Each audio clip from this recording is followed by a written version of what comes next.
SG증권발 주가 폭락 사태로 피해를 본 투자자들이 본격 소송전에 돌입합니다.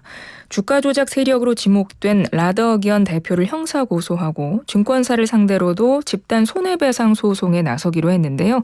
자세한 이야기 나누어 보겠습니다. 이정환 한양대 금융경제학부 교수 연결돼 있습니다. 교수님 안녕하세요. 예, 안녕하십니까? 네. 피해를 본 투자자들이 키움증권 등을 상대로 집단 소송에 나선다고 하는데요. 일단 누구누구를 상대로 하고 또 범죄 사실은 어떤 것들을 들어서 소송을 하는 건가요? 사실 이게 이슈가 좀 두 가지가 겹쳐 있다고 보시면 될 것 같고요. 예. 일단 투자자들이 손해를 본 대상이 이제 라더견 전 대표라고 이야기하자 호환투자자문사의 라더견 전 대표가 이제 주가 조작을 해서 손해 본 케이스가 있고, 그래서 일부 법무법인에서 이제 그 라더견 전 대표를 상대로 소송을 준비하고 있는 게 하나가 있고요. 네. 근데 지금 뭐 먼저 나온 것은 그 키움증권 등 증권사에 대해서 직접 소송을 하는 경우거든요. 그게 어떤 이슈가 있냐면 뭐 이게 CFD 계좌가 흔히 말하는 불완전 거래, 그러니까 불완전 계약을 통해서 만들어진 것이 아니냐라는 그런 우려가 있기 때문에 그렇습니다. 이제 불완전 계약이란 것은 뭐냐면 결국은 계약을 할 때 어떤 증권사에서 이게 실제 본인이 맞는지 확인을 잘 하고 이것들을 정확하게 사인을 받고 인증을 받고 했어야 되는데, 이러한 과정 속에서 CFD 계약을 할 때 투자자들을 제대로 확인하지 않는 것이 아니냐라는 그런 것에 대한 고소라고 보면 될 것 같고요.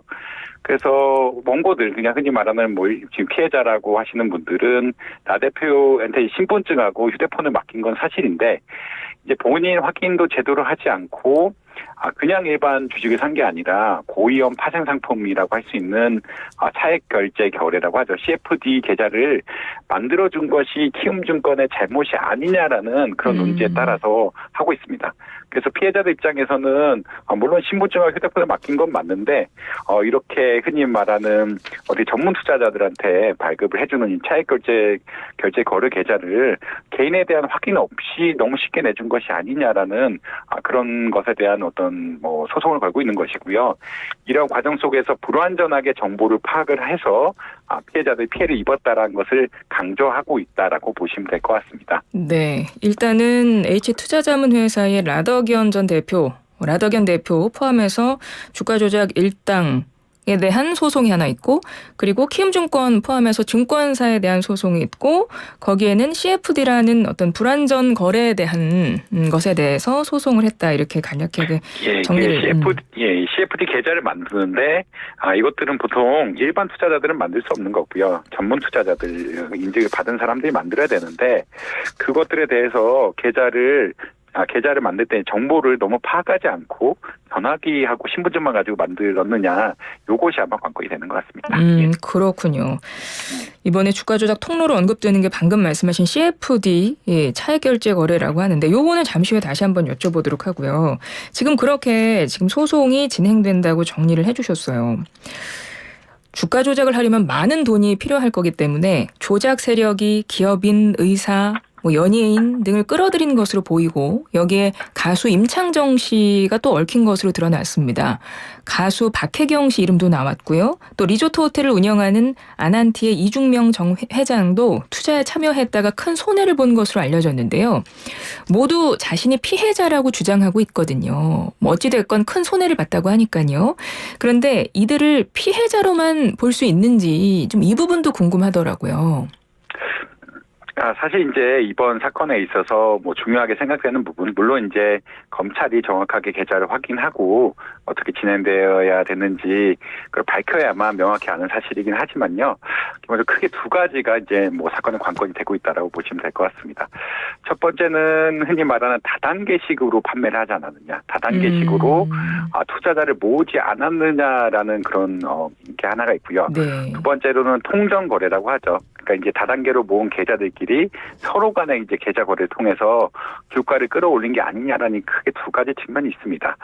그래서 특히 이제 임창정 씨나 뭐 박혜경 씨가 어떤 뭐 비난을 받는 부분은 다단계 이게 결국 투자자를 모을 때 다단계 방식으로 끌어들였고 다단계 방식으로 끌어들일 때 이제 임창정 씨나 박혜경 씨가 역할을 해서 나머지 이제 투자자들 역시 끌어들인 게 아니냐라는 의혹을 받는 게 사실 큰 부분이라고 할 수 있겠고요.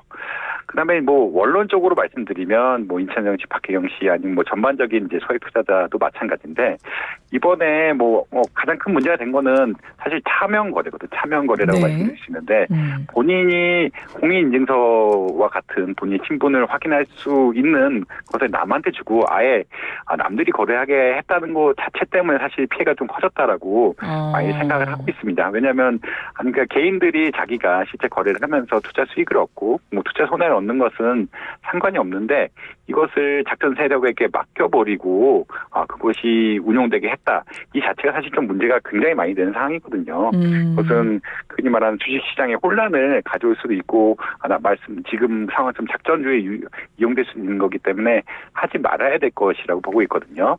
그렇기 때문에 그냥 소액 투자자들 역시 사실 사회의 시선이 그렇게 좋지 않은데 그리고 뭐 임창정 씨, 박혜경 씨는 이제 다단계 투자까지 더 얽히면서 더 큰 비난을 받고 있지만 여기에 여러 얽힌 소액 투자자들이 피해를 많이 봤다라고 이야기하고 있는데 그분 역시 시선이 좋지 않는 것은 이러한 문제죠. 결국은 증권시장의 거래가 원활하고 그리고 합리적이고 되려고 하면은 본인이 거래를 해야 되는데 이것을 남들한테 그러니까 본인 신분을 확인할 수 있는 것을 모두 다 남들한테 맡겨버리고 그것을 한다는 것은 사실은 일반적으로 타당하지 않죠. 이게 그런 방식으로 하려 그러면 일반적으로 사모펀드라든지 공모펀드 혹은 다른 흔히 말하는 자산 운용에 적격한 자격을 가진 사람한테 맡겨야 되는데 그러니까 맡길 때도 이제 이름해서 맡기는 건데 지금은 전화번호를 주고 전화기를 주고 그다음에 뭐 신분증을 주고 한다는 것 자체가 지금 사실 굉장히 논란이 되는 상황입니다. 그리고 이것이 약간 라임하고는 다른데 네. 라임 사태도 이렇게 불안전 판매 때문에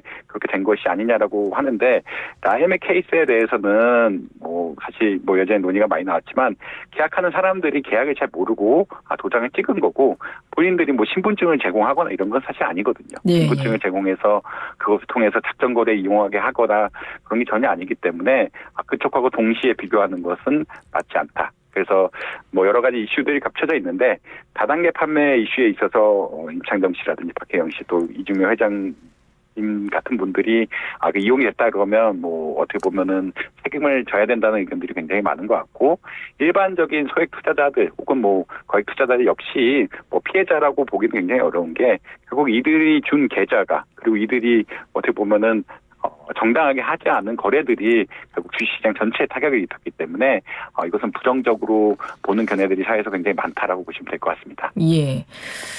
몇몇 기업 회장은 큰 수익을 챙겨서 그 부분도 확인이 좀 필요해 보이는데요. 얼마 전에 사퇴한 김익래 다우키움그룹 전 회장 그리고 김영민 서울도시가스 회장은 주가 폭락 직전에 해당 종목을 대규모로 매도해서 큰 수익을 확보했습니다. 김익래 전 회장은 다우데이터 주식 140만 주 매도해서 605억 원, 김영민 회장 서울가스 주식 10만 주 처분해서 456억 원 현금화했어요. 특히 김영민 회장은 지분을 13년 만에 처분을 한 거라고 하던데 그래서 주가 조작을 사전에 인지한 거 아니냐 이런 의혹을 받고 있는데 그 부분은 어떻습니까?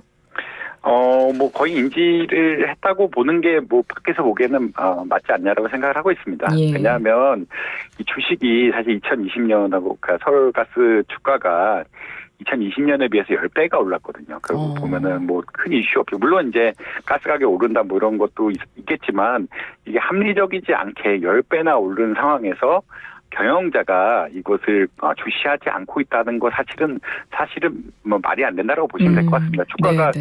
이유 없이 10배가 올랐는데 그리고 흔히 말하는 뭐 특별히 뭐 에너지 가격이 오른 것도 있지만 주가 이유 없이 10배가 올랐는데 자신의 주가가 왜 오르는지에 대해서 파악을 안 한다는 것은 일종의 뭐 배임에 가까운 거죠. 경영자로서는 배임에 가까운 거기 때문에 주가가 뭔가 작전주에 따라서 올라가고 있다는 것은 분명히 인지하고 있었을 것이다라고 많이들 생각하고 있습니다.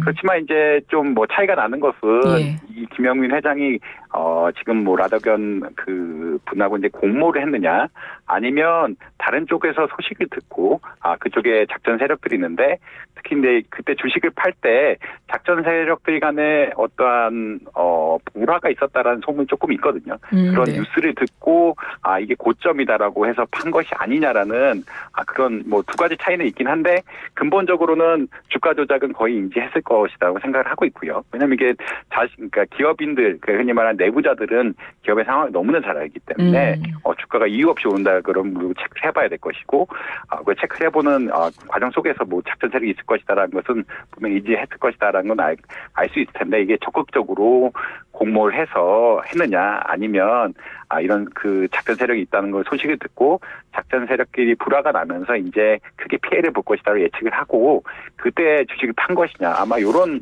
정도의 차이가 있지 않을까라고 생각하고 있습니다. 예. 이번 사태는 8개 종목이 수개월 동안 꾸준히 큰 폭으로 오르다가 어느 날 갑자기 주가가 폭락해서 주가 조작이 의심되는 사건인데요. 그 대량 매도 주문이 SG증권에서 나왔거든요. SG증권, 소시에테 제네랄이라는 외국계 증권사인데 금융당국은 이 SG증권이 사건이 직접적으로 연루됐다고는 보지를 않는 것 같더라고요. 그건 왜 그런가요? 사실은 SG증권은 그 CFD 계약을 청산한다라고 이야기하죠. 청산이란 게 좀 말이 어렵긴 하겠지만 우리가 이제 요번에 CFD 계약이 이용됐다라고들 많이 이야기를 하는데 예. CFD 계약을 하면은 계약을 한 사람들은 증거금만 냅니다. 증거금이란 것은 뭐 지금 40%라고 이야기하는데 주가의 40%만 자기 계좌에 넣으면 되고요. 근데 이제 실제로 이 주가의 40% 돈을 가지고 사는 측이 SG증권 그리고 또 파는 측이 SG증권이거든요. 그렇기 때문에 CFD 계약을 그냥 이행을 한 거지. 그러니까 SG증권 자체에서는 이 CFD 계약을 이행함으로써 결국은 뭐 매도 주문이 나온 거지. 본인 자체가 특정한 그러니까 본인 자체가 주도적으로 어떤 계약 사태를 이끈 것은 아니다라는 평가를 받아서 조사가 잘 이루어지지 않아. 그러니까 조사가 할 필요가 없다라고 생각을 하고 있는 것 같습니다. 결국은 이 계약 자체가 아까 CFD 계속 나오는데 CFD란 파생 상품에 따라서 이루어진 것이고요. 네. SG증권은 자기와 다른 사람이 체결한 파생 상품의 어떤 관계, 그러니까 이행에 따라서 매도나 매수를 하는 거지 본인 주체적으로 이런 계약을 하는 게 아니기 때문에 아마 지금 뭐 조사 대상에서 제외된 것이 아니냐 이렇게 평가를 할 수 있겠습니다. 그런데 이제 키움증권 같은 경우는 지금 소송 대상이 됐단 말이죠. 그러니까 SG증권하고 키움증권 같은 경우가 CFD 그 계약을 맺어서 이 거래가 이루어진 건가요? 그래서 키움증권 같은 경우는 소송을 당하게 된 건가요? 예, 그러니까 CFD 계좌를 만든 쪽이 흔히 말하는, 그러니까 CFD를 할 수 있는 계좌를 만든 쪽이 키움증권이고요. 근데 CFD 계좌에 돈을 집어넣게 되면은 CFD를 이행하기 위해서 키움증권은 SG증권 같은 보통 해외 증권사들이 파생상품 거래를 많이 하기 때문에 SG증권에 계약을 따로 맺는 거거든요. 그리고 이 계좌에 있는 돈을 가지고 SG증권의 CFD 계약을 맺어서 우리가 이 계좌의 잔금에 따라서 뭐 주식을 더 사기도 하고 더 팔기도 하는 이런 계약이다라고 보시면 될 것 같습니다. 그래서 키움증권 자체가 CFD 계약을 다 이행한 것이 아니라 그러니까 키움증권은 CFD 흔히 말하는 사는 쪽이죠. 계약을 할 수 있는 돈을 입금한 쪽이고요. 이 계약을 실제 이행한 것은 SG증권이라고 아마 이해하시면 되지 않을까 생각합니다. 그렇군요. 그러면 주가 조작에 대한 이야기를 조금 더 여쭤보면 이 주가 조작에 의심되는 종목이 8개거든요. 삼천리, 다우데이터, 대성홀딩스, 서울가스, 세방, 하림지주, 다올투자증권, 선광 등인데 이 작전 세력들은 왜 이 8개 종목을 노린 걸까요? 몇 가지 특징이 있는데요. 이것은 보통 지주회사라고 많이 이야기하는데 지주회사라는 것들은 보통 자금의 흐름이 어떻게 되냐면 자회사로서 그러니까 지주회사가 이제 투자한 자회사에서 수익이 주가 수익만 가지고 운영되는 회사이기 때문에 뭔가 주식 분석할 가치가 별로 없습니다. 주식 분석할 가치가 없다는 것은 이 지주회사의 가치는 자회사들에 의해서 결정되는 거기 때문에 사실 뭐 증권사 애널리스트라든지 이런 사람들이 분석을 잘 안 하거든요. 그렇기 때문에 주가가 어떻게 돼야 되는지에 대해서 의견이 잘 나오지 않습니다. 그러니까 지주회사라는 특징이 하나가 있다라고 보통 이야기를 하고요. 그다음에 이제 이 기업들이 뭐 할인은 대기업이긴 하지만 전반적으로 대기업은 아니거든요. 대기업이 아니라는 이야기는 대주주들이 이제 이 지분을 유지하기 위해서 주식을 잘 안 판다라고 보면 될 것 같습니다. 그러니까 특히나 이게 우리나라의 대기업들은 지분이 점차 희석되면서 대규모 투자를 받는 뭐 이런 뭐 프로세스가 있는 반면에 중소기업들은 혹은 중소기업 말이 좀 정확한 표현은 아니지만 대기업이 아닌 이렇게 조금 중소형의 기업들은 그 회장님들이 이제 지분을 유지하는 게 굉장히 중요하거든요. 네네. 그리고 지분을 유지하는 게 경영권을 유지하는 이런 단초기 때문에 자기들의 지분을 잘 팔지 않습니다.